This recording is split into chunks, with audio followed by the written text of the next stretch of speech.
Chapter 19. My guest's name was known to me. He was Edmund, Earl of Warwick, uncle of Hattie's friend Blossom, the uncle whose marriage she feared because it might cause her disinheritance. I suppose I should have been amused, but I was too lost in worry that the uncle would be as unpleasant as the niece. I waited for him in the study, a half-finished square of embroidery spread across my lap. I had barely seated myself when Father opened the door. "This is my daughter, Eleanor," he said. The Earl bowed. I stood and curtsied. He was older than Father, with shoulder-length curled gray hair. His face was as thin as a greyhound's, with a long nose above a drooping mustache. He had a hound's sad eyes, too, brown, with white showing above the lower lid and bags of skin below. I sat again, and he bent over my handiwork. "Your stitches are neat and so tiny. My mother made the smallest stitches, too.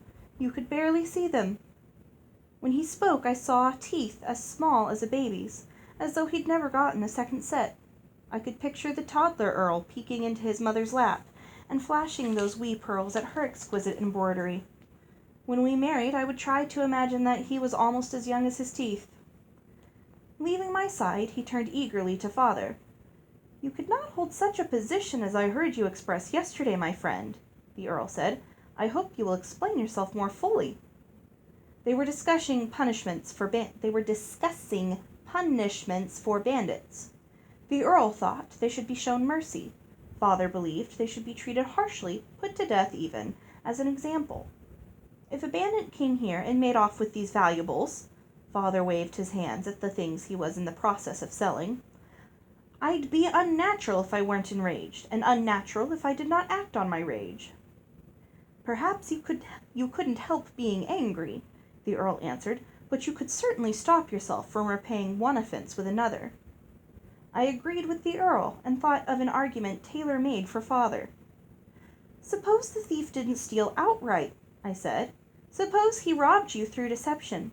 Would that thief deserve the same punishment as a bandit?" "A different case entirely," Father answered. "If I allowed a rogue to cheat me, I would deserve my fate. The knave would deserve some punishment, perhaps, but not a severe one. I would have been a gullible fool and not worthy of my wealth." The Earl nodded at me. "The cases are not so different," he said. "If an armed bandit made off with your possessions, you might be at fault for failing to protect your home. You might then also not be worthy of your wealth. Why should a robber sacrifice his life for your carelessness?" "Your logic is irrefutable, although its foundation isn't sound." Father smiled. "Two opponents are more than I can defend against. You have much in common with my daughter, Warwick. You are both soft-hearted." "Neatly done, Father. Now the Earl and I were a pair." Dinner was announced. Father led the way to the dining room, leaving the Earl to offer me his arm. The Torlin Carew appeared in our first course as a salad accompanying chilled quail eggs. "The mushrooms are elf-cultivated," Father said. "Our cook found them in the market, and I wanted to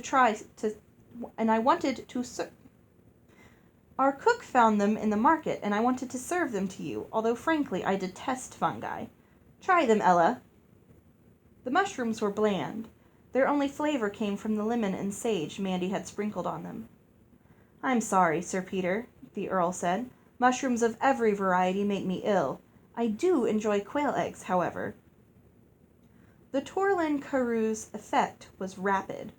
By the time Mandy had whisked away my plate, I was wondering why I had thought the Earl resembled a hound when he was really quite handsome. I was liking Father, too. By the time we reached the soup course, I was calling the Earl "Sweet Edmund" in my thoughts and smiling at him after every spoonful. When the fish stew arrived, I suggested to Mandy that she give him an extra ladle. Father struggled not to laugh. Even without mushrooms, the Earl warmed to me. "Your daughter is charming, Sir Peter," he said during dessert. "I had no idea she'd grow up so well," he answered. "I must marry her off quickly or spend all my days looking over her bow."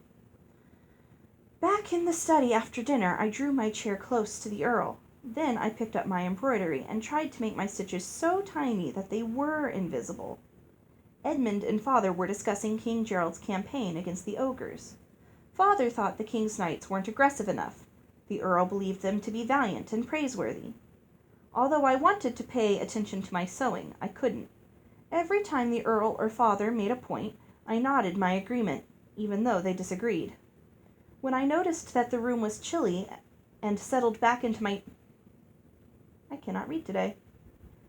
Then I noticed that the room was chilly and settled back into my seat for warmth. Perhaps we should build up the fire, Father. I should hate for our guests to catch cold. I've never seen Ella so solicitous, Father said, adding a log to the fire. She seems enamored of you, Wallach. I am, I murmured. What did you say, dear? Father asked. Why shouldn't he know how I felt? I wanted him to know.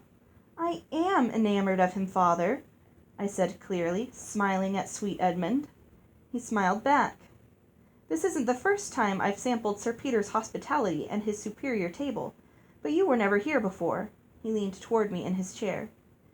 She was away at finishing school, Father said, at Madame Edith's establishment in Jen. The time was ill spent, I said, if it delayed our meeting. Father blushed. My niece, Blossom, is at that school. Were you friends? The Torlin Carew had no influence over my memory, but I hated to say anything that would cause sweet Edmund pain. She is several years my senior. Blossom is almost 18, I think. You can't be very much younger. I was 15 in September. You are a child. He drew back in his seat. I couldn't bear it. Not such a child, I said. Mother married when she was 16. If I were to die young, as she did, I should like first to have lived and loved. The Earl leaned toward me again. You have a loving heart. I see that. More woman than child. Father coughed and offered the Earl a brandy. Then he poured a small amount for me. Edmund touched his glass to mine. To the eagerness of youth, he said, may it always get what it longs for. When he left, he took my hand. Tonight I came to visit your father. May I return to see you? You cannot come too soon, I said, or too often. When Mandy came to kiss me goodnight, I told her every word the Earl had said after I ate the mushrooms. Isn't he wonderful? I asked, wanting her to share my happiness. He sounds nice enough, she said grudgingly. Not like your father, the poisoner. But Father is wonderful too, I protested. Yes, wonderful. She slammed the door as she left. I fell asleep, telling myself stories in which I was the heroine and Edmund the hero, but my last conscious idea was an image of Prince Char when he'd caught the bridle of Sir Stephen's horse. His face had been close to mine. 2 curls had spilled onto his forehead. A few freckles dusted his nose, and his eyes said he was sorry for me to go. Mandy woke me when she had finished her work in the night. I cannot read today. Mandy woke me when she had finished her work for the night. I was hard to wake. The Torlin Carew still had me in their grip. I've been pondering, sweet. Think back. Did Lucinda give you a new gift when she made you happy about being obedient? She didn't say. I closed my eyes and pictured our meeting. She said, obedience is a marvelous gift. Be happy to be blessed with such a lovely quality. Why? It wasn't a new gift, just an ordinary command. Don't be happy about being obedient, Ella. Be whatever you feel about it. I was happy to obey. No, I wasn't. The room spun. I began to sob from relief mixed with sadness. I had been a begging puppy and a delighted slave, yet I hadn't felt cursed since I met Lucinda. Now I did again. After Mandy left me, I fell back to sleep and slept late. When I awoke, my head felt heavy enough to sink through the mattress. The mushrooms! I bolted up in bed, although my temples throbbed. Every moment of the evening before played in my memory. I pounded the pillow in rage at Father for making such a fool of me. I found a note on the table next to me. My dear Eleanor, you are a charming flirt. Wallach appeared at dawn to request my permission to declare his intentions to you. I dropped the letter, afraid to read on. If father wrote I must marry the Earl, I would have to do it. If he came home and told me, I'd have to as well. But before he arrived, I could act. Mandy would tell me the letter's contents without making them in order. I found her in the hen house talking to the chickens. Up, Seki!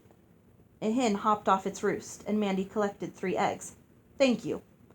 She went on to the next hen. Up, Akko! I only need 1 from you. To me, she said, do you fancy an omelet? She held the eggs while she read the letter. I held the eggs while she read the letter. Good gracious. Sounds just like his lordship, she said when she finished, but it's safe to read. Father had rejected the Earl's suit. Upon close questioning, the Earl had confessed that most of his property had recently been consumed by fire. He wasn't rich enough for us. Poor Blossom.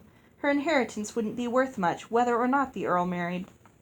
Father continued, I haven't time now to find another suitor, but never fear, I shall secure a rich husband for you yet. For now, however, my own neck will have to go into the noose instead of yours. There is a lady who will wed me, unless I miss my guess. I have gone to offer her my hand, and to tell her that my heart is already hers. If my suit is successful, I shall send for you so that you may become reacquainted with her. Reacquainted? Spare her any tidings of our poverty, although I flatter myself that there is not a shred of greed in Dame Olga's affection for me. As an accepted suitor or a disappointed lover, I shall see you soon. Until then, and always, your father. Dame Olga? Hattie would be my sister.